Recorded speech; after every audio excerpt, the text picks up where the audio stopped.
Tudo bem, pessoal? A gente vai começar na nossa aula de hoje com o conteúdo, de fato, da nossa disciplina, né? Então, na aula de hoje, a gente vai falar aí um pouquinho sobre juros, né? Os dois tipos de capitalização comumente apresentados aí em cursos de matemática financeira, engenharia econômica, análise de investimentos. E vamos formar a base do conhecimento necessária para o bom desenvolvimento do curso. Vocês vão ver que na aula de hoje os conceitos apresentados utilizarão aí uma matemática bastante simples, né? É álgebra, não tem nada de sofisticado, né? Não vai precisar de processo de otimização, estático ou dinâmico, não vai precisar de estatística, né? É a base da matemática, aquela matemática de ensino médio mesmo, tá? E digo mais, se você conseguir absorver bem o conteúdo da aula de hoje, só com o conteúdo da aula de hoje é possível resolver quase todos os problemas do nosso curso, tá? Então, eu recomendo que você tenha um tempo aí para depois praticar na lista de exercícios que está disponível lá no nosso ambiente da turma, né, no SIGA-A. Então, assiste a aula, compreende os conceitos e pratique bastante. Esses conceitos basilares são fundamentais para você ir bem no curso. É fácil, é simples, mas exige aí um pouquinho de prática para pegar o jeito, pegar as ideias, né? Entender como é que funcionam os mecanismos aí da matemática financeira, tá bom?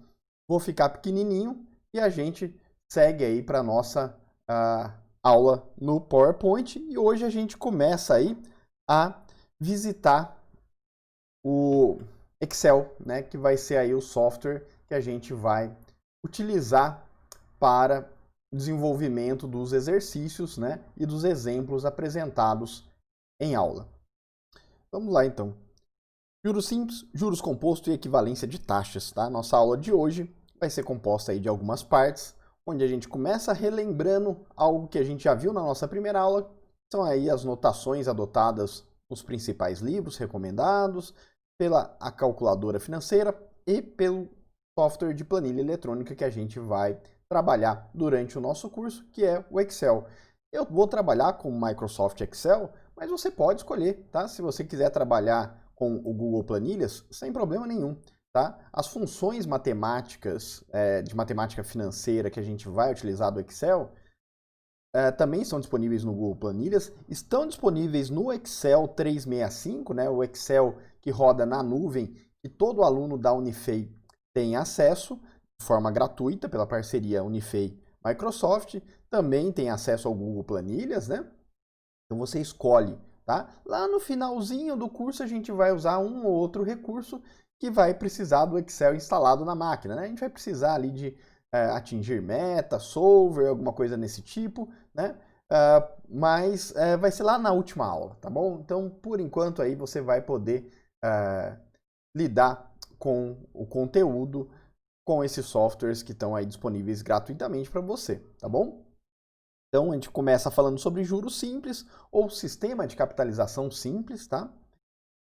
Fala um pouquinho sobre a equivalência de taxa de juros para diferentes períodos de capitalização, né? No esquema de juros simples. Falamos de juros compostos, a mesma ideia de equivalência em juros compostos, né? Quanto que equivale uma taxa de juros para periodicidades de capitalização diferentes. E mencionamos aí um pouquinho do problema da inconsistência do esquema de capitalização de juros simples, tá? Então vamos lá, vamos entender o que é esse tal de sistema de capitalização por juros simples e por juros composto. Relembrando, notações, né? A gente falou já na aula passada que o dinheiro tem valor diferente ao longo do tempo, né? Então as pessoas preferem dinheiro hoje do que dinheiro daqui 10 anos, daqui 20 anos, ou simplesmente dinheiro hoje do que daqui um mês ou daqui um dia, tá? Por diversas razões. Portanto, quando a gente for referir de dinheiro a dinheiro hoje, né, dinheiro no momento presente, a gente vai usar a notação PVP ou PV, né? Principal, valor presente, valor principal, né? present value, né, se for em inglês, né, na calculadora as teclinhas estão lá em inglês. O Excel, se você tiver em português, a gente vai usar a função em português, vai estar VP. Se o seu Excel, né, tiver em inglês, ele vai usar a função na anotação em inglês, PV, e assim por diante, tá? Então, valor final, FV, VF, F ou S, né? Um outro livro também usa, às vezes, M, de montante, tá? Montante final. Juros, a letra J, né? E aí, daqui a pouquinho, a gente já fala um pouquinho sobre a diferença entre juros, valor absoluto, e taxa de juros, né? Que aí vira um percentual, tá? Juros é o montante de dinheiro acumulado com juros, né? E taxa de juros é uma taxa, como o nome diz, tá? Letrinha I ou R, né? De rate ou interest rate, né? Que seria aí o padrão de notação usando aí a nomenclatura em inglês, tá? Mas adotadas nos livros em português também, tá? E no software, tá? Nas planilhas eletrônicas que a gente vai usar. Número de períodos de tempo, N, tá? Lá no Excel chama NP, número de períodos, né? NP, a gente fala disso na próxima aula. E valor das parcelas ou pagamentos intermediários que podem existir no nosso fluxo de caixa, né? O nosso fluxo de caixa vai ser composto de um valor presente no início do fluxo de caixa, um valor final, né, no final do fluxo de caixa, e parcelas intermediárias, né? Então vai ter o VP, o VF, né? E no meio ali vai ter as parcelas intermediárias. No Excel chamado de PGTO, na calculadora 12C chamado de PMT, né? Payment, e em alguns livros chamados de IR, tá? Esses recebimentos intermediários. Bom, mas na próxima aula eu falo um pouquinho mais sobre a nossa anotação gráfica, mas eu já falei também na nossa aula passada, de uma forma superficial falo de novo aqui, né? A gente vai ter sempre essa ideia de o dinheiro entra em alguma coisa e depois ele sai, tá? Então eu posso botar R$100 no banco, né? Esperar um determinado tempo e retirar 120. Os juros, não taxa de juros, os juros é de 20, né? Então o valor absoluto aí que eu ganhei de remuneração por ter disponibilizado esse dinheiro para o banco é de 20, tá bom? E a taxa de juros? A taxa de juros, nesse caso, muito facinho de calcular, né? É só eu pegar o valor dos juros, o valor absoluto dos juros, e dividir sobre o valor principal, né? Ou sobre o valor presente, o valor depositado, né? E aí eu tenho a taxa de juros, tá bom? Então, eu vou estar falando aí, né, de uma taxa, de um percentual. Juros sobre principal, tá bom? Juros sobre VP, juros sobre P, né? Tenho a taxa de juros, tá bom? E qual que é a relação entre valor final e valor presente, tá? Ou principal, né? Valor final vai ser o valor presente vezes 1 mais taxa de juros, né? Então, se eu fizer essa conta aqui, eu chego no valor final. No caso lá do nosso exemplo do slide anterior, eu aplicava 100, tirava 120, né? Então, taxa de juros, 20 sobre 100, 20%, né? Então, se eu pegar valor presente 100 vezes 1 mais 20%, né? Então, 100 vezes 1,2, eu tenho 120, tá bom? Questão de notação ainda. Quando eu falo de taxa de juros, eu tenho sempre que me referir ao período de capitalização, tá bom? Então, eu vou falar 20% ao dia, ao ano, ao mês, tá? Rende 20% num determinado período de tempo. Expressar uma taxa de juros sem se referir a período de capitalização é um erro. Eu não posso falar que os juros foi né, a taxa de juros é de 20%, mas é de 20% ao dia ou ao ano? Faz muita diferença. Vai render 20% por dia ou vai render 20% ao ano? Tá? Então, sempre quando for retornar uma resposta, uma questão de um exercício, num problema da vida real, né? Qual que é a taxa de juros? Ah, eu tenho que mencionar qual que é o período de capitalização e não simplesmente o percentual, tá? E aí a gente usa algumas notações aí, né? Abreviações, na verdade, para ao ano, AA, ao mês, AM, AD, ao dia, tá? Então, sempre estejam atentos para quando for dar uma resposta como, esse investimento rende 15%. 15% ao dia, ao ano, ao mês, tá? Ao bimestre, tá bom? Então, sempre mencione aí o período de capitalização a que essa taxa é aplicada, tá bom? Outros detalhes também são importantes a depender do tipo de contrato, tá? Então, às vezes pode falar assim, olha, né, é ao mês, mas esse mês significa o quê? 30 dias ou dia X contra dia X do mês seguinte, né? Por exemplo, dia 3 de agosto contra dia 3 de setembro, tá? Ou é 30 dias, né? E aí a gente não teria dia 3 contra dia 3, né? Seria dia 3 contra dia 2. Então, esses detalhes, né?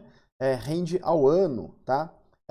O ano é de 365 dias, de 360 dias, são dias corridos, são dias úteis. Esses detalhes geralmente estão aí em contratos de investimento ou de financiamento, tá bom? Ou também conforme as regras contábeis, se você estiver fazendo aí uma análise sobre o valor de um negócio, né?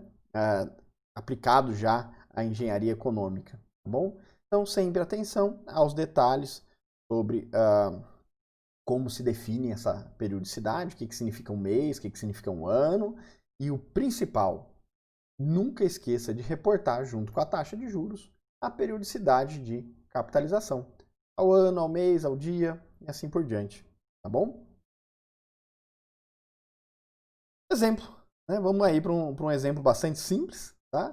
Para a gente começar a fazer contas. Como eu disse lá no comecinho da aula, contas que só exigem aí álgebra bastante trivial, nada de especial, tá? Vamos lá.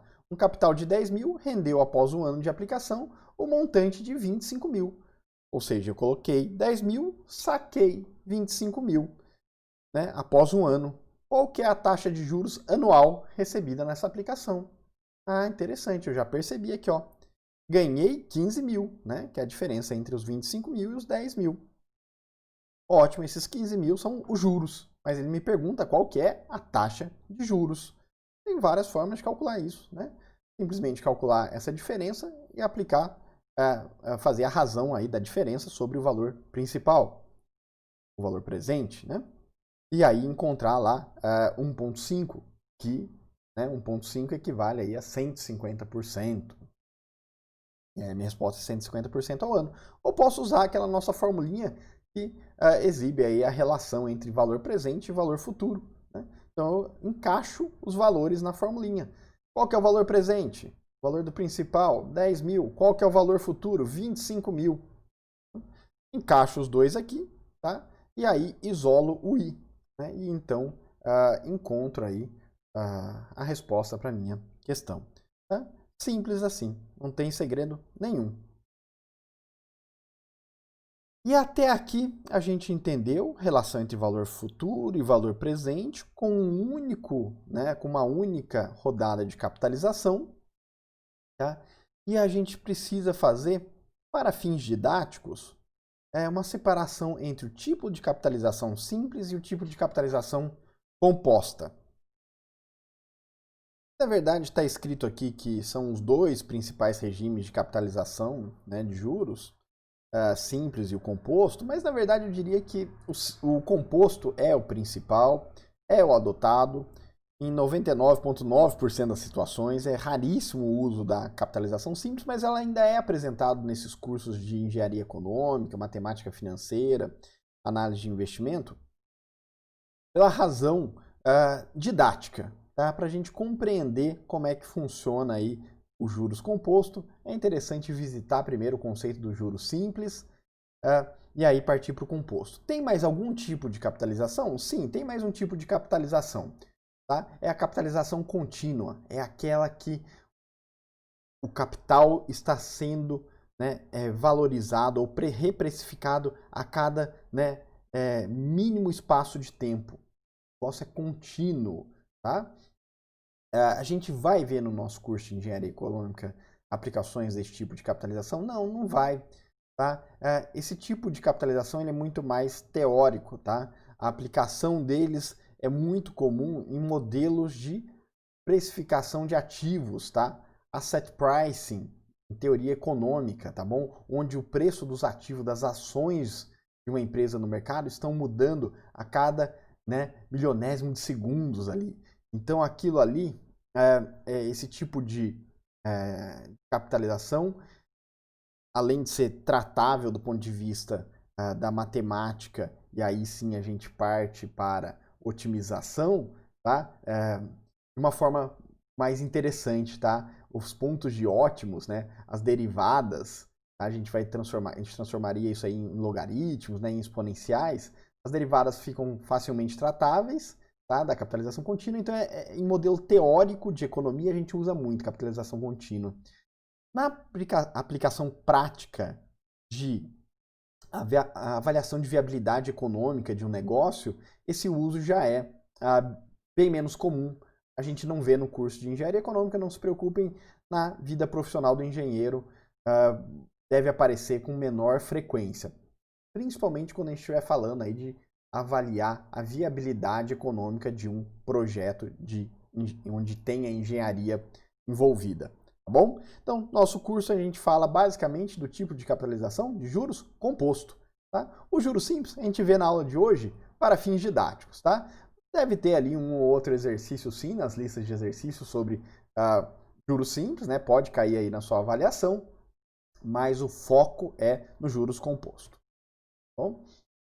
Então vamos entender, né, o que é juros simples e o que é juros composto. Tá? Juros simples é aquele que remunera somente o capital principal, né? O valor presente, o capital investido no começo da aplicação, tá? Ou no começo da tomada do empréstimo. Ou seja, eu vou lá e deposito 100, e aí eu falo, a taxa de juros é de 10% ao mês. Então, todo mês eu vou receber, né, ou pagar lá 10 de juros, tá? Isso ao longo do tempo.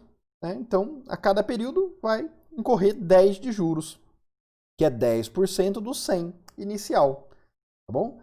O juros composto, ele já incide juros sobre juros, né? Então, se eu depositei 100 e aí rendeu 10 de juros no primeiro mês, né? A taxa de 10%, no segundo mês o rendimento não vai ser sobre o 100, mas sobre os 110, né? Portanto, 10% de 110, 11, né? Então, eu vou ter acumulado ao final do segundo período 120. Então, vou ter acumulado ao final do segundo período 121, né? 10 de juros do primeiro período e 11 de juros do segundo período. A taxa de juros foi, né, incidiu sobre o montante acumulado até o período, né, até o momento da nova capitalização. Então, a cada mês você vai aumentando aí a base sobre a qual incide os juros. Tá? Aí, juros contínuo. Ele é capitalizado de forma instantânea, né? Contínua e infinitésimos de tempo. Tá bom? A gente não vai tratar dele no nosso curso. Regime de capitalização simples, ele se configura por um crescimento do capital, né, do capital investido ou da dívida, né, no formato de PA. Ou seja, a cada período eu adiciono, né, um valor constante. Né? Nosso exemplinho lá era, depositei 100, rende 10 de juros a cada período, a cada mês. Então, cada mês aumenta 10. Né? Então, eu vou ter 110 no final do primeiro, 120 no final do segundo, 130 no final do terceiro e assim por diante. Vai aumentando 10 em 10, como se fosse uma progressão aritmética. Tá? Então, o montante cresce de forma linear ao longo do tempo.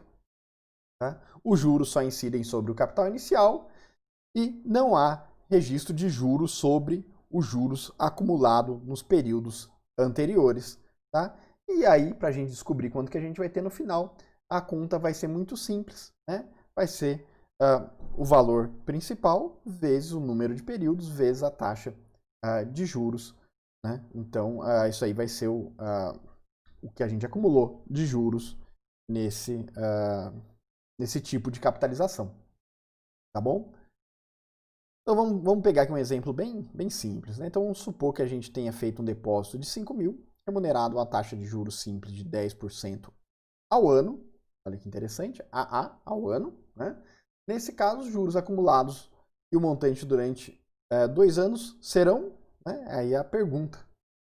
Então, 5 mil rende 10% ao ano e eu quero saber quanto que eu vou ter depois de 2 anos, admitindo um esquema de capitalização simples. 10% de 5 mil, 500.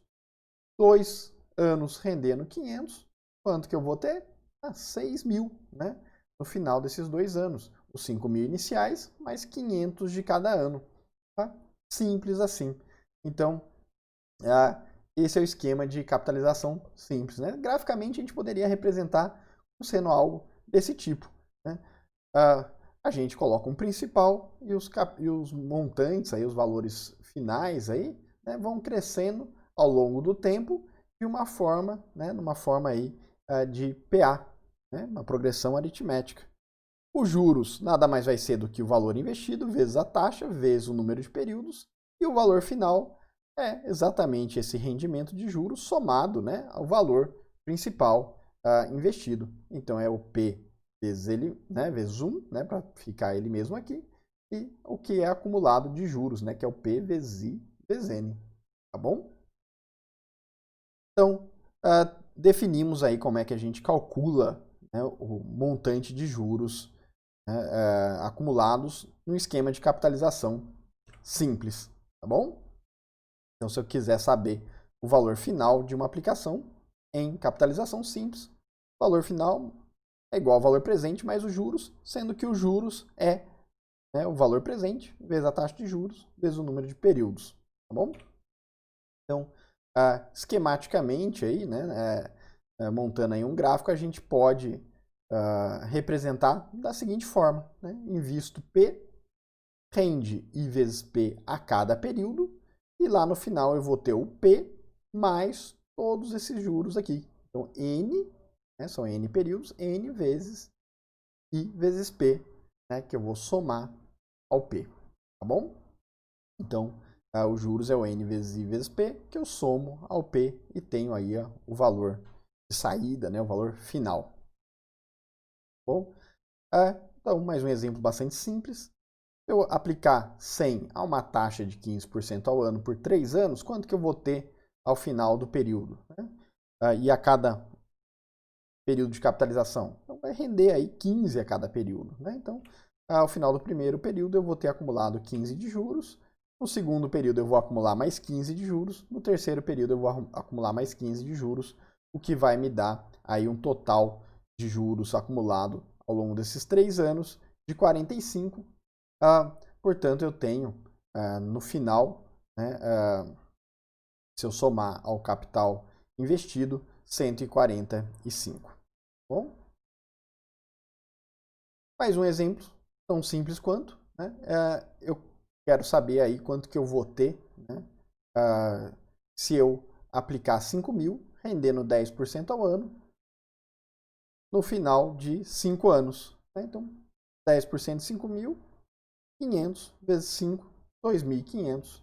Portanto, terei 7.500. Conta simples, conta que faz de cabeça, né, pessoal? Para a gente compreender aí, né,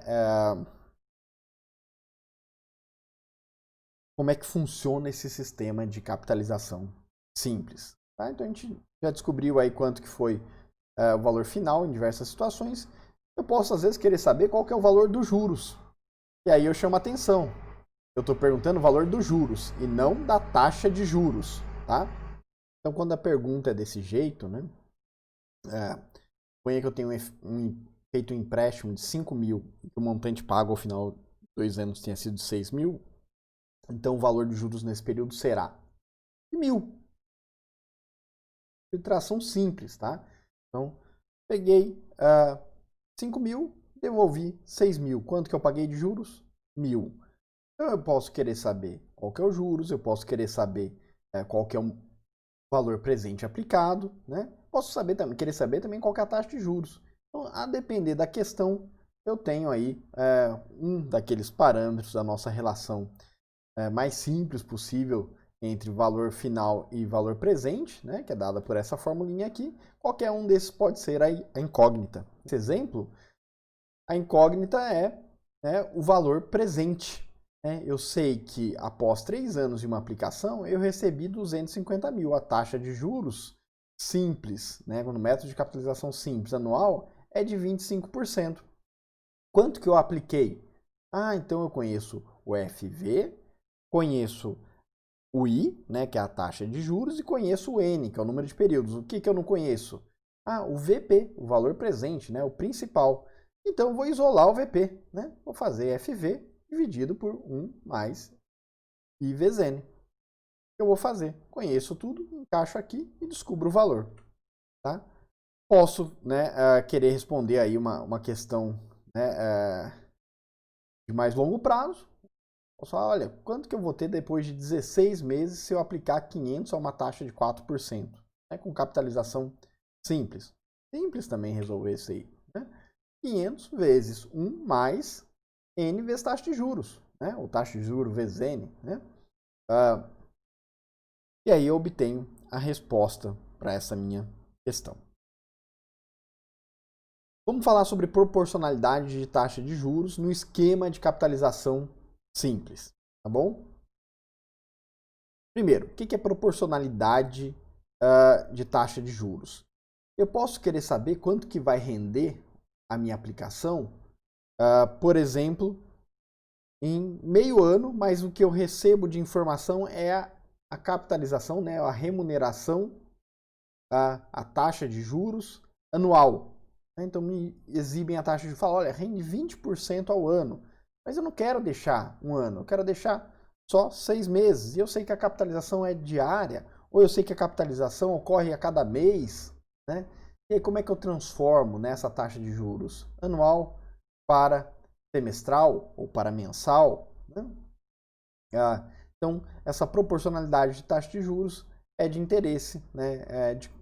Que a gente consiga aí, né, fazer essa mudança de base. Né? Então, eu posso ter uma taxa de juros anual apresentada, e aí eu quero saber quanto que vai render por 2 anos, e aí vocês já sabem, já vimos ali atrás. Mas e se for, né, para descobrir quanto que rende por meio ano? Né? Aí, outra informação importante é qual que é a periodicidade, né, da capitalização. Com que periodicidade que ela ocorre. Você fala, não, capitalização é mensal, mas eu estou te apresentando uma taxa de juros no formato ao ano. Né? Então, rende 20% ao ano, mas todo mês rende aí uma parte desses 20% que se formam aí ao final do ano. Então, no caso do juros simples, é muito fácil. Né? No juros simples é muito simples.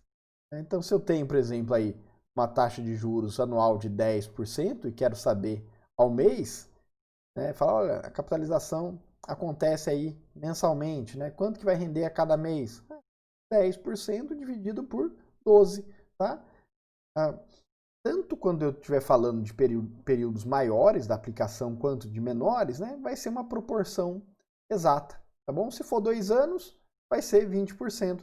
Se for meio ano, né, vai ser aí metade, tá? Então, é simples assim. Tá? Se eu quiser ao bimestre, eu vou dividir por 6, né? Um ano tem 6 bimestres. Se eu quiser ao semestre, vou dividir por 2. Um ano tem 2 semestres. Tá? Então, a relação é bastante simples. Tá bom?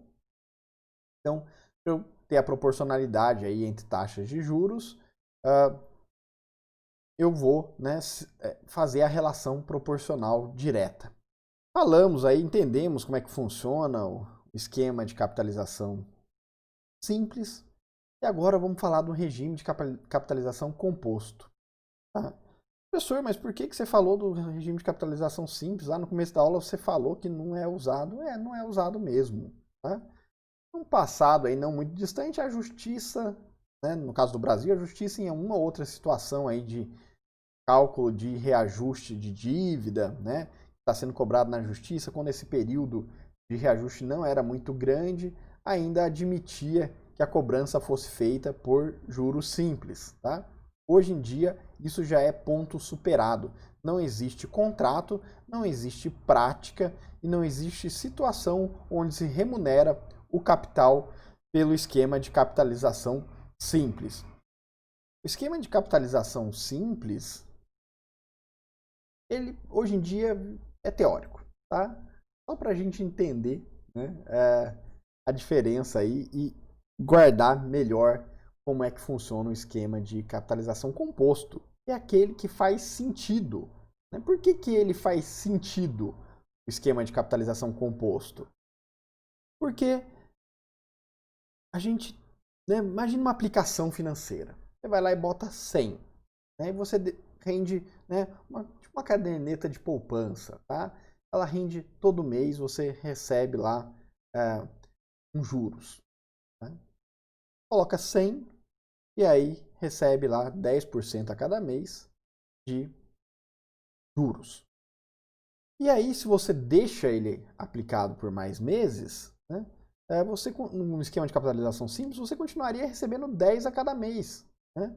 Então, no segundo mês você ganha mais 10, no terceiro mês você ganha mais 10. Mas não existe nada que te impede de sacar essa aplicação e depois criar uma nova aplicação. Né? Então, qual seria o sentido de, né, remunerar pelo esquema simples? Né?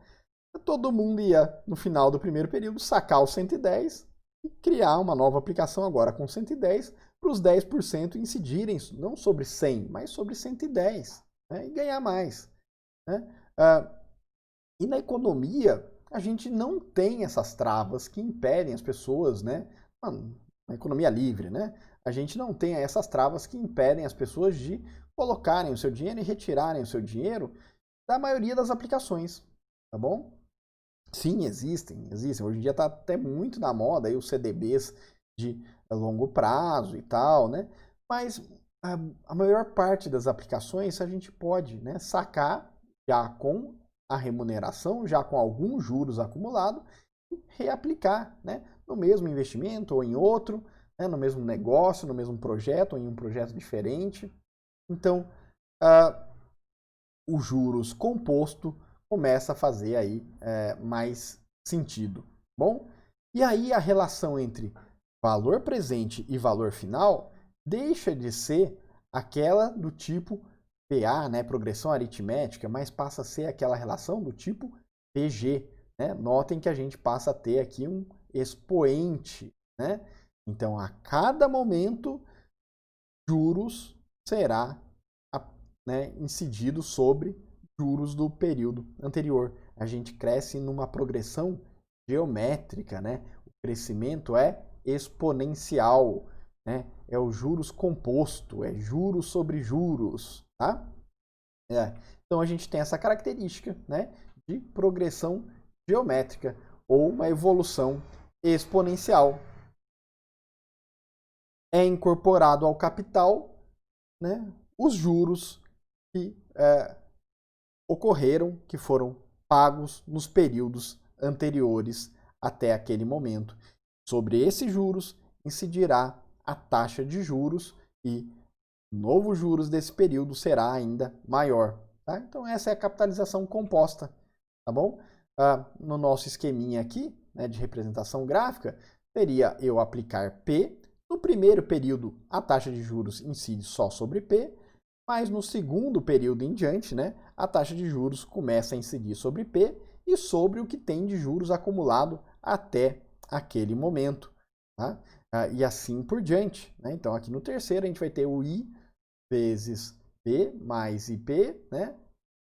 Mais o I vezes isso aqui. Né? Então, a gente tem um acumulado aí de juros sobre juros. Tá? Então, na saída, no final, o que a gente tem, né, é P vezes 1 mais I elevado a N, pois 1 mais I vai incidir aí, né, N vezes sobre o que estiver sendo acumulado até aquele momento. Então isso aqui é P vezes 1 mais I, vezes 1 mais I, vezes 1 mais I, vezes 1 mais I, N vezes, tá? Então é 1 mais I, ou seja, é o que eu tenho acumulado até aquele momento, 1, né? Mais I, que é o juros que rende, sobre tudo que foi acumulado até ali, tá? Então, a gente ficaria com algo desse tipo aqui, né? Então, a gente tem um valor principal, entra, né? E a cada período, né, a gente vê um crescimento aí exponencial, diferente, né, do juro simples, onde a gente tem aí um crescimento linear, né, uma PA versus uma PG. Bom, ainda assim, olha que coisa fácil, né, que é esse tal de juros composto, que é esse tal de esquema de capitalização composto. Só matemática trivial, tá bom? Se eu quero saber aí quanto que eu vou ter após 3 anos aplicando 100 a uma taxa de 15% ao ano, a conta fica um pouquinho mais difícil de fazer de cabeça, mas ainda assim é uma conta muito simples, né? 100 vezes 15% é o que eu vou ter de juros no primeiro momento, né? No ano seguinte, eu não tenho mais apenas 100, eu tenho 100 mais os 15 que rendeu nesse momento anterior, eu tenho 115. E aí é sobre esses 115 que vai, né, incidir a taxa de juros de 15%, me dando um retorno aí de 17,25, 15% de 115. E aí, no terceiro ano, eu vou ter os meus 115 mais os 17,25, 132,25, sobre os quais renderão aí, né, mais 15% de juros, e dando aí 19,84. Se eu somar todos os juros, eu terei aí obtido 52,09 ao final do período, né? Valor final, 152,09. Lembra quando era juros simples? Quanto que eu tinha auferido mesmo? Apenas 45 de juros. Então, no final eu teria 145 e aqui no juros composto eu tenho 152,09. Como é que a gente resolve, né, exercícios então de juros composto? E vai usar a nossa relação. Valor final igual ao valor presente vezes 1 mais i elevado a n. Então, num exemplo desse tipo aqui, né, onde eu tenho uma aplicação de 1.000 a uma taxa de juros composto de 10% ao ano, aplicado por 2 anos, eu tenho as informações necessárias para calcular, né, esse montante final, esse valor final, que é o que é perguntado aqui nessa questão. Então, eu sei que o valor presente é 1.000, sei que a taxa de juros é de 10% ao ano e sei que o número de períodos é 2. Vou encaixar os valores aqui, né? 1.000, 10% e 2, né? E aí vou ter aí o resultado final de resposta desse problema, que é o valor final. Posso fazer isso, né, calculando, usando uma calculadora muito padrão, né? Uma calculadora normal, uma calculadora científica, uma calculadora financeira e também a planilha eletrônica. E aí, nesse momento, eu vou convidar vocês para a gente ir para o Excel, fazer o nosso primeiro exercício lá, de diversas formas diferentes, usando essa formulinha aqui, usando a função financeira do Excel, a função de matemática financeira do Excel, né? E também aproveitar já para dar aí alguns toques iniciais de como operar o Excel. Acredito que para a maioria de vocês, o Excel já seja um instrumento comum, né? Vocês já visitaram o Excel em outros cursos e, portanto, tem aí alguma noção de como operar. Vou dar uma breve introdução, mas se você não sabe, não tem problema. Manda uma questão lá no fórum da nossa turma que a gente tenta resolver esse problema de manuseio aí das informações e das funções do Excel. Vamos para lá então? Estou aqui já no Excel, tá? Tem uma planilhinha eletrônica. É um programa do pacote Office, né, da Microsoft. E a gente tem aqui diversas linhas, tá? Que eu estou marcando aqui, né? essas linhas aqui, né, vão, né, o limite do Excel é lá no 1 milhão de linhas, né, e muitas colunas, né, também tem aí uma quantidade de dezenas de milhares de colunas possíveis de serem utilizadas. Então temos linhas de 1 até o número que você, né, tiver informações, e as colunas com as letras, né, A, B, C, D e assim por diante, né, depois que completa o alfabeto, aí começa a B, a C, né, e assim por diante. Tá? Então a gente tem aí uma planilha, e cada combinação de coluna e linha gera uma célula. Aqui, por exemplo, eu estou na célula B3, tá? Coluna B, linha 3, tá bom? Aqui no cantinho do meu monitor está indicando em qual célula eu estou, né? Qual célula está ativa na célula C, linha 4, C4, tá bom?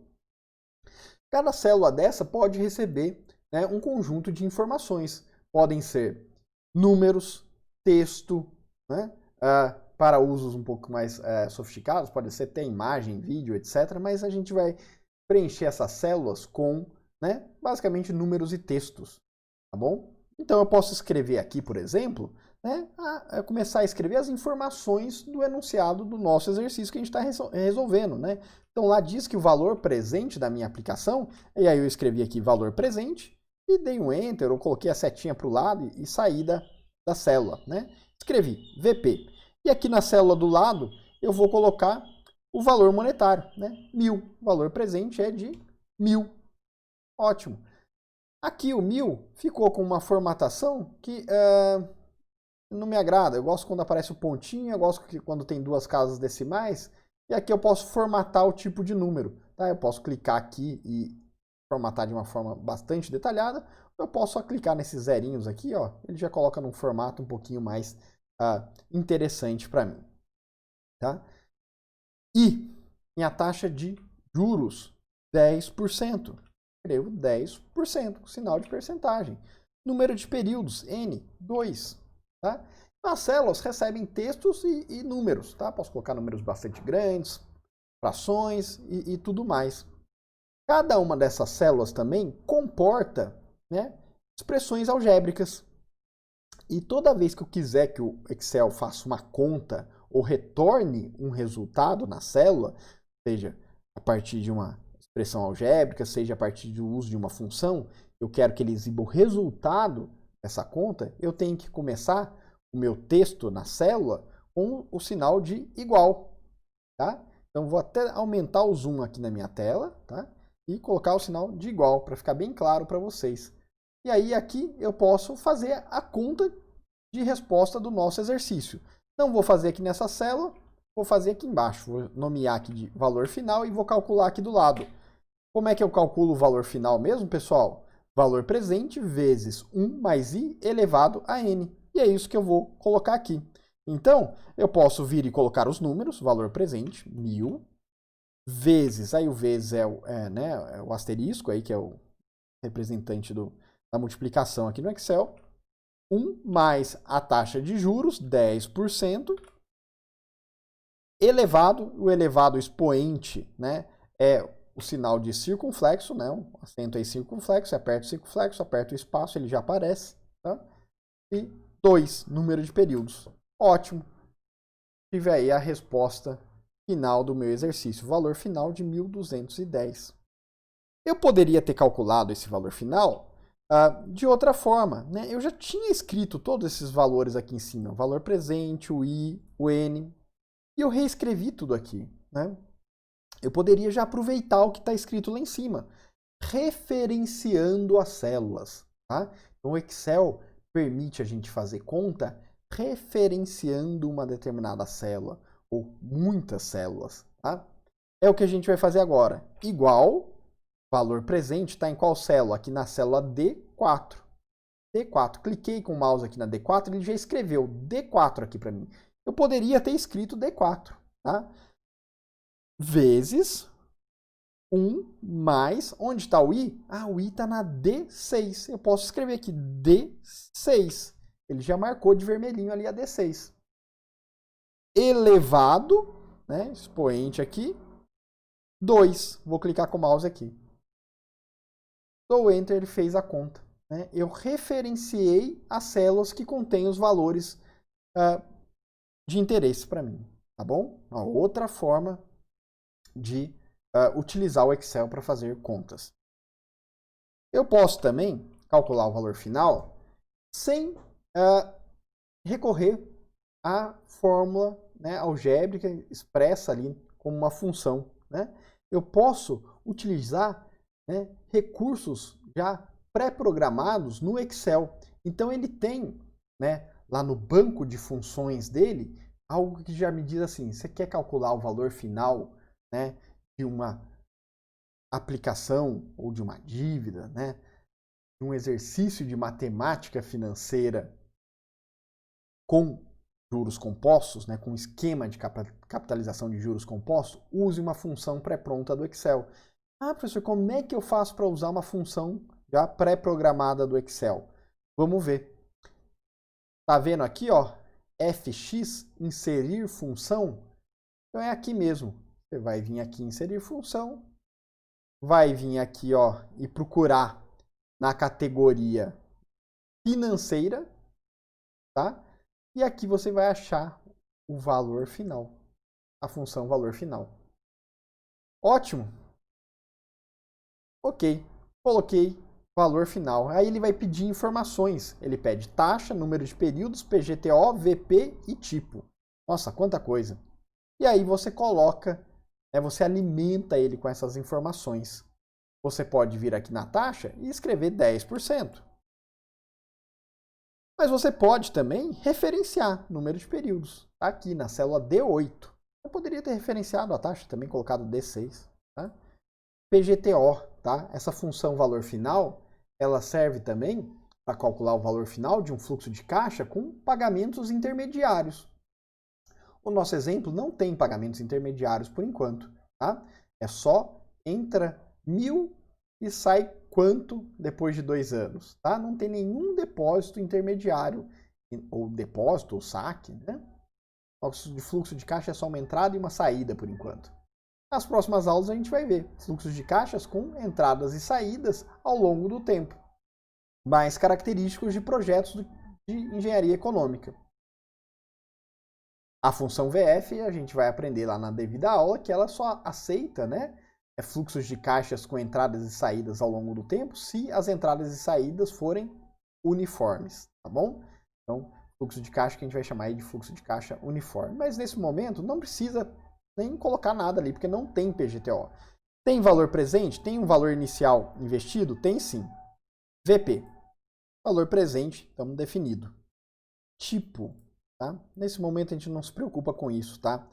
Só é um indicador que vai ser importante quando a gente tiver parcelas intermediárias, quando a gente tiver PGTO. Como a gente não tem PGTO, pode deixar em branco também, tá? Lá no devido momento a gente trata sobre esse argumento da função VF, né? Então, a função VF, que a gente está utilizando agora, tem diversos argumentos.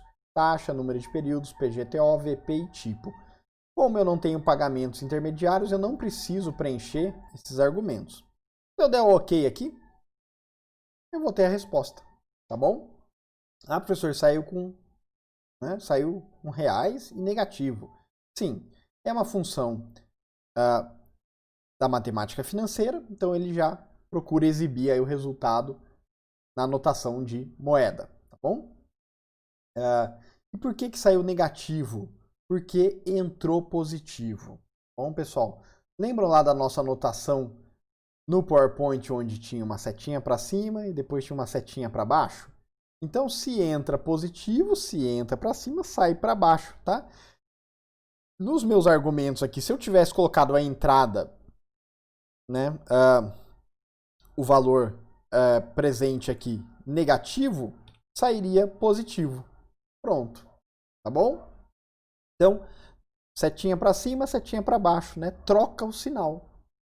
Quando entra com um sinal, quando sai com outro sinal, tá? Então, coloquei mais 1.000 no banco, na hora que eu saquei foi menos 1.000, tá bom? Então, eu posso trocar o sinal.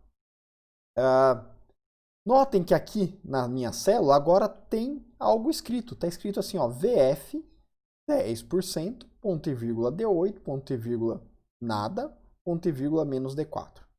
Eu vou tirar o menos aqui, tá? Eu vou colocar o menos aqui. Pronto. Olha que interessante, né? Então, a minha função valor final, ela escreveu algumas coisas aqui. É outra forma também de pedir para o Excel utilizar essa função pré-programada que calcula valor final de juros compostos, né? Eu poderia vir aqui, ao invés de clicar aqui no botão Fx e procurar uma função, eu poderia já, né, com o tempo de prática, vocês vão preferir, né, escrever aqui, ó, VF, abre parênteses, e aí aqui pequenininho, né, tá escrito a ordem dos argumentos que você tem que colocar nessa função. E aí você tem que colocar a taxa, ponto e vírgula, número de períodos, ponto e vírgula, PGTO, não tem parcela intermediária de depósito, então não coloco nada. Valor presente, opa, tá aqui, né? E o tipo, que é aquele argumento que eu só preciso também me preocupar quando eu tenho PGTO. E aí eu calculo, né, ao invés de abrir aquele menuzinho, né, aquela aba ali que facilita o uso de funções pré-programadas, eu já posso vir direto e escrever VF aqui, né? Valor final. Professor, que tecla que você aperta quando aparece aí na célula o que está escrito, né? O que está programado na célula? Aperta a tecla F2, né? Aquela mesma teclinha que você usa para renomear, né? Para editar nome de arquivos, F2. Você usa aí também para editar o conteúdo de uma célula, tá bom? Então, posso usar direto a função do Excel VF, valor final. Beleza, pessoal? Imagino que, né, deu para pegar uma ideia aí de como é que usa o Excel.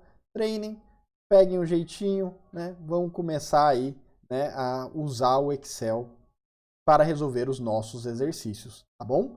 Vou voltar lá para o PowerPoint para a gente continuar com a nossa apresentação. Então, falamos aí do Excel, né? Falamos aí do botãozinho Fx, onde a gente procura as funções, né, pré-programadas no Excel. No nosso curso, a maioria das funções vão estar aqui na aba financeira, tá? Então, por que financeira? Matemática financeira, né? Engenharia econômica, análise de investimentos, né? Tem muitas funções ali na aba financeira. A gente vai ver todos os nossos cursos? Não, a gente não vai ver nem a metade, tá? Mas a gente vai ver um bom tanto e a gente vai, né, construir aí um ferramental bastante suficiente para análise de viabilidade econômica de projetos. A gente viu que a gente pode usar a função via, né, esse menu aí que facilita a inclusão dos argumentos da função, ou a gente pode escrever na célula também, né, a função e referenciar lá os valores que ela pede que sejam incluídos, tá bom? Então a gente pode resolver exercícios desse tipo, né? Qual que vai ser o valor que deve ser resgatado daqui a 16 meses se for aplicado o valor de 500 a uma taxa composta de 4% ao mês, né? Uma continha já mais chata de fazer de cabeça, né? Diria bem difícil de ser feita de cabeça. E o valor final pode ser feito ainda numa calculadora normal ou pode ser feito lá no Excel, né? A gente pode botar essa expressão lá no Excel ou a gente pode usar a função VF. Vamos lá no Excel resolver isso daqui usando agora só a função? Não vamos colocar a fórmula? Vamos lá. Eu vou abrir. Aqui no Excel, pessoal, a gente tem um arquivo que é chamado de pasta de trabalho. Nessa pasta de trabalho, a gente pode ter diversas planilhas. Tá vendo essa abinha aqui? Tem aqui uma planilha, né? Na pasta de trabalho, a gente tem, então, planilhas. Essa aqui é a Plan 1, né? Planilha 1. Né? Posso chamar ela do que eu quiser. De exercício 1, por exemplo. Clico 2 vezes nela, né? E edito o nome dela. Exercício 1. E aí eu posso abrir novas planilhas. Né? E para ficar organizado, né? Legal, resolve cada exercício aí, né? Cada tarefa em uma planilha. Tá? Aqui é a planilha 2, né? Posso chamar aqui de exemplo 2. Né? Exercício 2, exemplo 2. Né? O nome fica a seu critério. Tá bom? Inclusive, eu posso referenciar na minha célula aqui dados que estão em outra planilha. Então, eu posso, né, buscar aqui uma informação, né, igual a isso daqui. Igual o valor que está na célula D4 da planilha exercício 1. Chama aqui, ó, exercício 1, D4. Tá? Posso referenciar valores que estão em outras planilhas.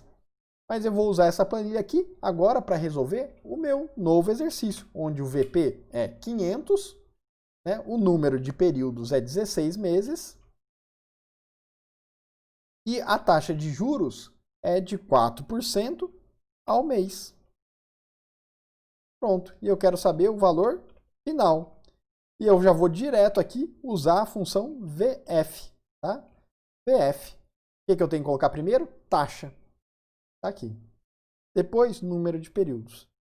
Depois, o PGTO, parcelas intermediárias, não existe. Eu boto 500 e vou sacar só depois de 16 meses, sem colocar nada a mais no meio.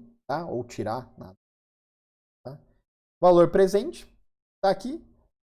E não preciso me preocupar com o tipo, porque eu não tenho PGTO. Tá? E eu vou colocar aqui em negativo, tá? Para sair positivo. Tanto faz, fica a critério aí. Então tá, saquei no final 936,49, tá? O mesmo resultado que vocês obteriam se fizessem a conta aí, né? Usando a expressão algébrica. Tá bom? Então eu posso, né, obter respostas de valor final, que é o que a gente vem fazendo até agora, e posso também obter respostas do tipo, né, se a incógnita for o VP, o I ou o N. O Excel também vai ter funções para nos ajudar. A gente vai ver as funçõezinhas específicas para o I e para o N nas próximas aulas. Na aula de hoje a gente vê também a função específica para o valor presente. Tá? Então, lá no Excel eu posso, por exemplo, descobrir quanto que eu preciso aplicar para eu ter, né, 10 mil depois de 10 meses com juros de 5% ao mês. Como que eu descubro isso daqui? Ah, eu tenho o VF, 10 mil, eu tenho 10, que é o N, e eu tenho o I, que é 5%. Eu quero descobrir o VP. Eu posso isolar o VP aqui, né? Passo isso aqui dividindo e faço a conta na álgebra. Né? Então, boto a expressãozinha lá, ou numa calculadora e calculou. Posso usar direto a função. Né? A gente tem a função VF. Como é que vai chamar a função VP? VP. Tá? Então, abrir aqui mais uma planilha e calcular, tá bom? Vou colocar aqui as informações. Então, eu tenho o VF agora, que é de 10 mil. Tá? Vou formatar ele assim, ó, gosto assim. Tem o número de períodos, que são 10 meses. Eu gosto de colocar aqui assim, ó, meses, ano, dia, para eu lembrar, porque às vezes a taxa de juros, né, ela vem numa periodicidade diferente do número de capitalizações, né, ou do período de análise que eu estou fazendo aí no meu exercício. O I aqui era de 5% ao mês. Então, ao mês, não tem esse problema aqui. E aí eu quero saber o VP. Então, vou usar a função VP. O que eu vou colocar? Taxa, número de períodos, não tenho pagamento intermediário, tenho o valor final. Né? E não tenho pagamento intermediário, então não me preocupo com o tipo. Então, eu deposito 6.139, mantenho por 10 meses, rendendo 5% ao mês, e aí eu retiro 10 mil. Tá? Então, exatamente aí o mesmo resultado que daria se a gente fizesse a continha, né, utilizando a forma. Usamos a função, então, VP do Excel. Tá? Com o tempo, vocês já vão começar, né, a olhar para exercícios de matemática financeira, de engenharia econômica e ver relações, né, que existem entre VP, VF, I e N. Por exemplo, uma taxa maior de juros exige um valor principal, né, um valor presente menor para se atingir, né, o mesmo valor final. Né? Quanto mais rende, menos eu preciso aplicar. Né? E essas relações, né, existem aí, né, dadas por essa equação fundamental aqui do nosso curso.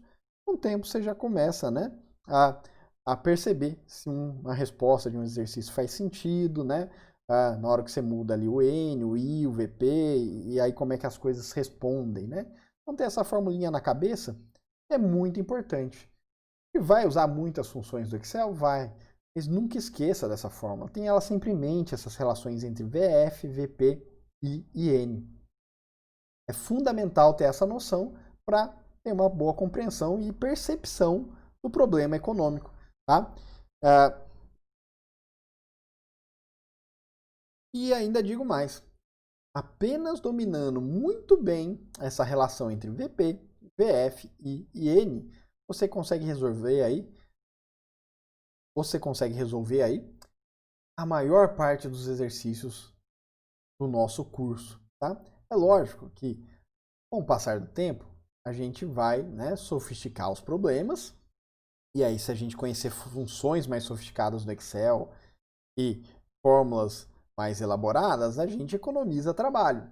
Mas isso aqui é o fundamento de tudo. A relação entre valor futuro e valor presente, né? Pautada por uma taxa de juros e um número de períodos de capitalização.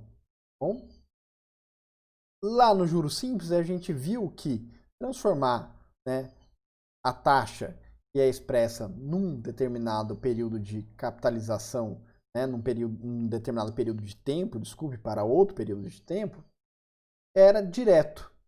Aqui, no juros composto, a gente já vai ver que a gente precisa de um pouquinho mais de atenção para a correta compreensão do problema. Vamos então resolver um exercício desse tipo aqui?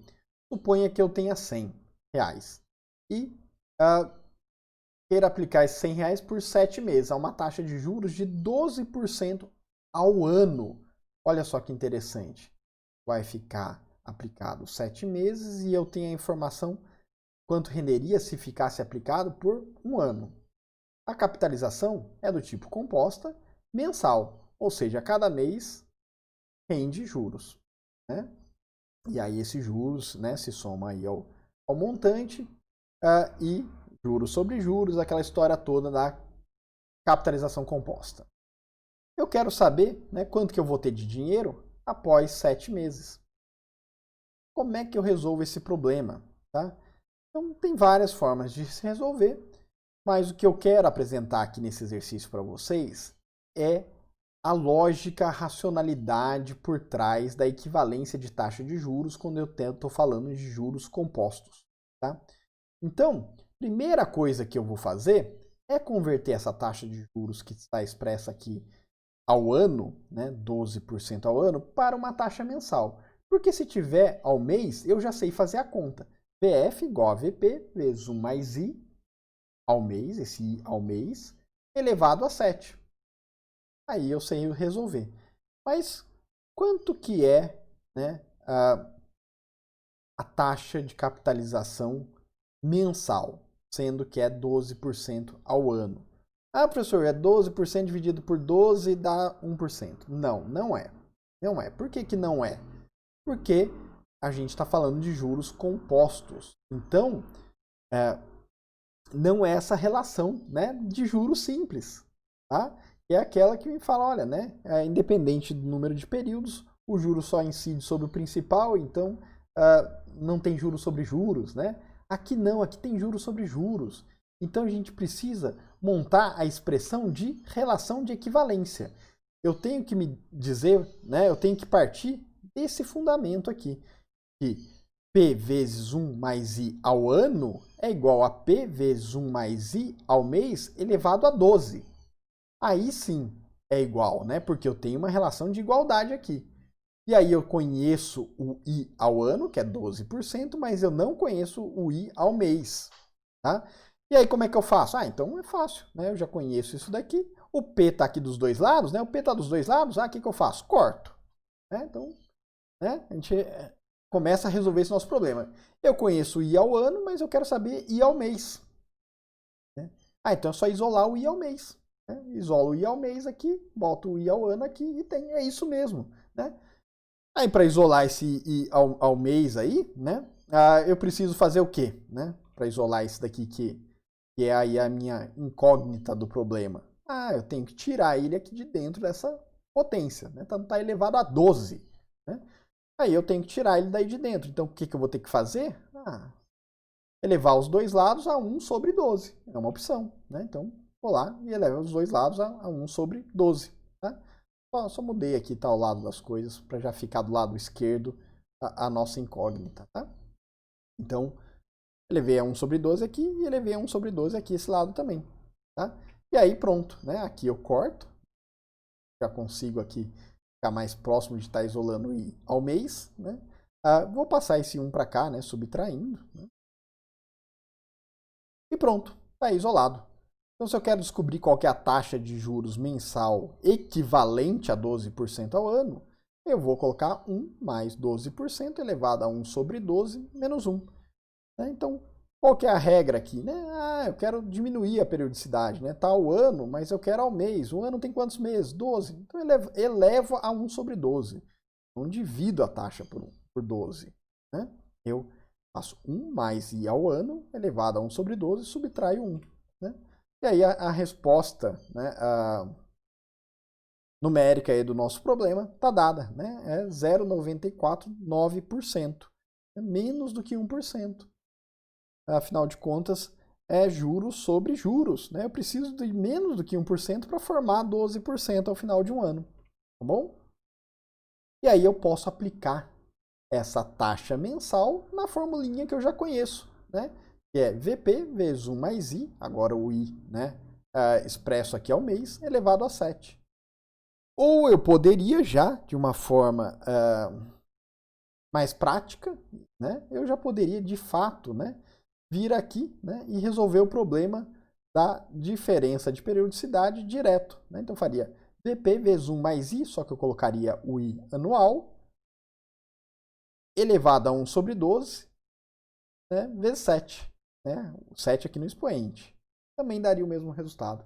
São algumas formas aí de conversão de taxa de juros equivalente. E aí é lógico que se eu tenho uma periodicidade ao mês e quero levar para o ano, aí é mais fácil. É só elevar a 12. Faço 1 mais I elevado a 12, subtraio 1 que eu somei antes, e aí eu tenho a taxa ao ano. Se eu tenho a mensal, eu quero ir para anual, eu faço isso, tá bom? Então, ficou aí, acho que compreensível como é que eu faço a equivalência de taxa, tá?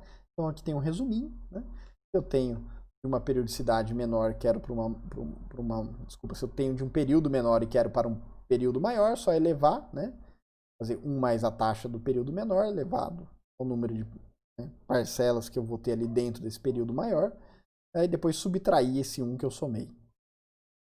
Eu quero reduzir o tempo de duração, eu faço o que eu fiz no exemplo anterior, elevar a 1 sobre K, depois subtrair o 1 que eu somei aqui dentro. Então, só reforçando aqui, pessoal, o que me dá a garantia de equivalência? Que essas duas expressões vão ser iguais, seja com taxa anual, seja com taxa mensal. E isso aqui vale de anual para diária, anual para bimestral, para qualquer tipo de mudança. É lógico que quando eu estou mudando de anual para mensal, isso aqui vai ser 12. Estou mudando de anual para diária, 365, ou 360, depende do tipo de contrato. De anual para semanal, elevado a 52, e assim por diante. Tá? E aí a gente percebe uma diferença, que a gente já falou aqui, entre juros simples e juros composto. No juros simples, a gente vai ter aí sempre uma taxa sendo aplicada sobre o principal. Então a gente vai ter aí juros que rendem sempre aplicado sobre o principal. No composto não. Eu tenho uma taxa sempre sendo aplicada sobre o acumulado até aquele momento. É o que me leva a poder expressar essas relações de duas formas diferentes. Juros simples, com um somatório dos juros, sempre aplicado sobre o principal, e o valor futuro, quando eu estou falando de juros compostos, é um produtório aí, ao longo do tempo, uma vez que os juros no período T sempre vai incidir sobre o acumulado até aquele momento. E aí a gente, né, apresenta o que é chamado aí na teoria de inconsistência do regime de juros simples, que a gente já falou aqui, né? Que é você dividir uma aplicação em períodos menores de tempo e leva a um resultado diferente se eu estiver falando de juros simples. Né? No juros composto, né, se eu estiver falando do cálculo do valor final, né, como uma função de VP, né, uma determinada taxa de juros e um determinado número de períodos, o que eu vou ter, né, é que se eu separar essa aplicação em dois períodos ali de tempo, né, em dois momentos que no final somam o período de tempo total, né? Então, se eu fizer uma aplicação com duração de N1 depois de N2, sendo que N1 mais N2 dá o período total, né, da N, então eu vou, né, ter o mesmo resultado. Então, VP vezes 1 mais I elevado a N é a mesma coisa que VP vezes 1 mais I elevado a N1 mais N2, que é a mesma coisa que VP elevado a 1, VP vezes 1 mais I elevado a N vezes 1 mais I elevado a N2. Porque é consistente. No juros simples, eu não tenho essa consistência. Né? Então, no juros simples, qual que é a minha relação entre VP e VF? VP vezes 1 mais I vezes N. De tal forma que se eu fizer VP vezes 1 mais I vezes N1 mais N2, isso aqui é igual. Mas se eu fizer VP vezes 1 mais I, N1, saquei o dinheiro, reapliquei, vezes 1 mais I, N2, eu vou obter um resultado diferente. Por quê? Porque no segundo momento, né, na hora que eu fizer esse primeiro cálculo aqui, eu vou ter, né, um montante inicial, desculpa, eu vou ter um principal, eu vou ter um valor investido diferente. Né? Eu vou ter um valor investido inicial maior. E aí os juros vai render sobre ele. Né? E aí vai ter o que a gente chama de inconsistência. Tá? Então, eu poderia aí, né, por exemplo, fazer essas contas aqui. Falar, olha, se eu aplicar 100 em capitalização simples, a uma taxa de juros mensal de 2%, né, após um ano, eu vou ter 124. 2% é 2 a cada mês, né, juros mensal, né, 12 meses, 124.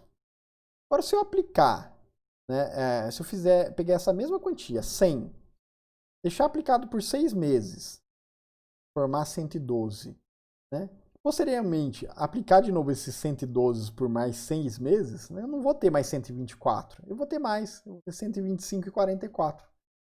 Então, isso é o que a gente chama de inconsistência do regime de juros simples, tá? Essa diferença, né, essa discrepância entre manter a aplicação e sacar e depois refazer a aplicação, né, pode ser calculada. Só calcular das duas formas, né, mantendo e fazendo um saque. Né.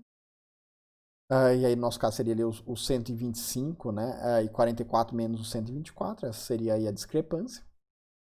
E aí tem também um exercíciozinho aqui, né, onde os cálculos estão feitos para vocês olharem, entenderem essa inconsistência. Né? Então, a primeira opção é direto já deixar 5 meses, 200 aplicado, né, rendendo 10% ao mês.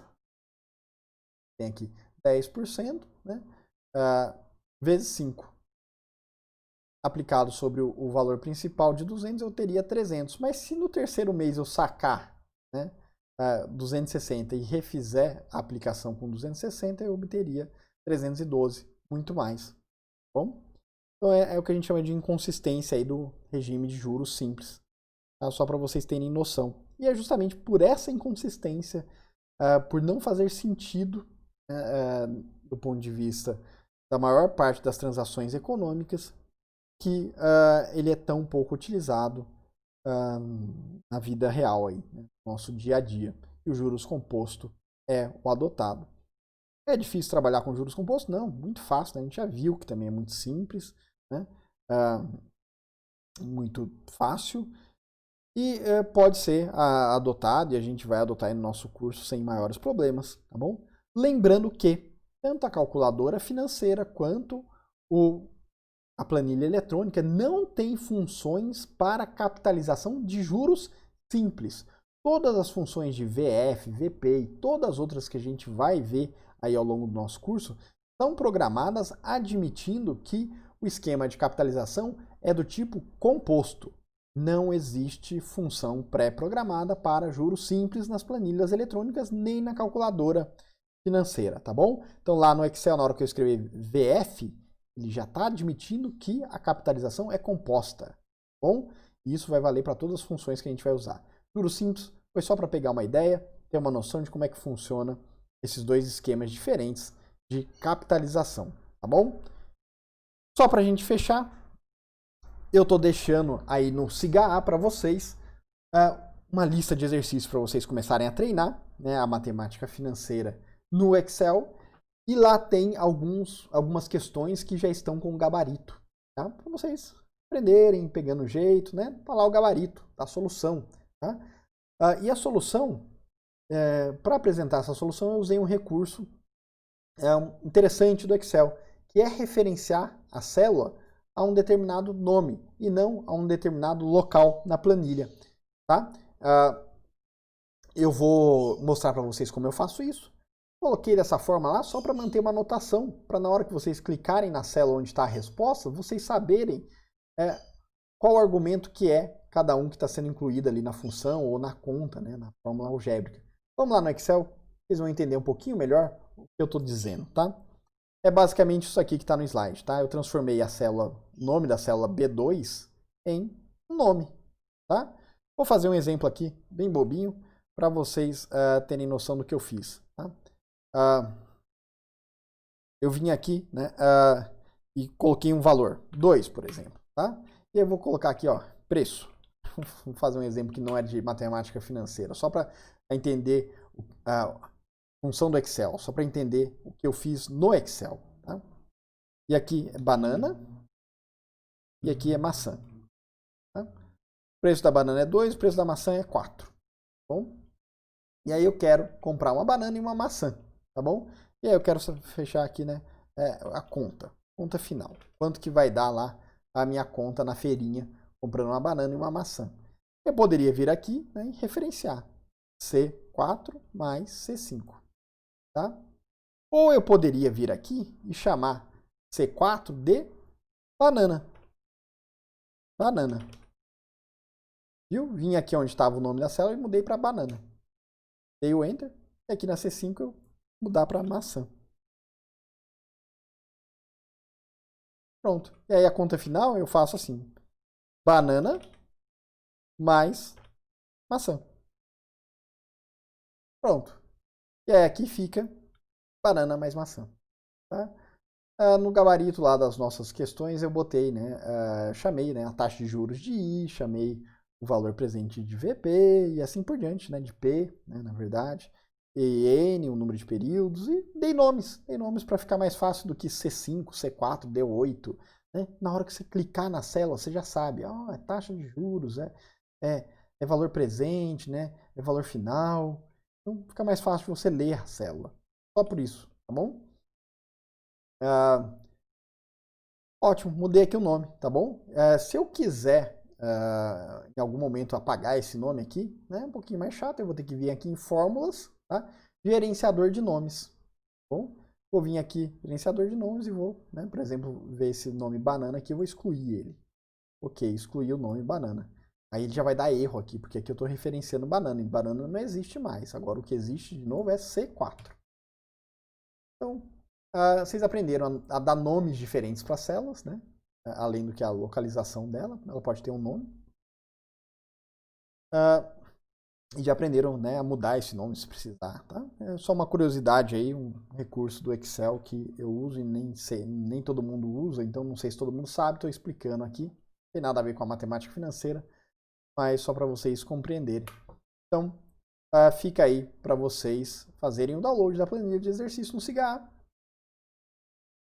Treinarem, isso é a base de tudo, dominando bem esse comecinho, tudo vai ficar mais fácil, né? Tá muito fácil, não vai ser difícil, certeza que estudando, fazendo os exercícios, vocês vão ir muito bem aí no no nosso curso, tá bom? Então, um abraço a todos, nos vemos aí em breve nas próximas aulas. Até mais, pessoal!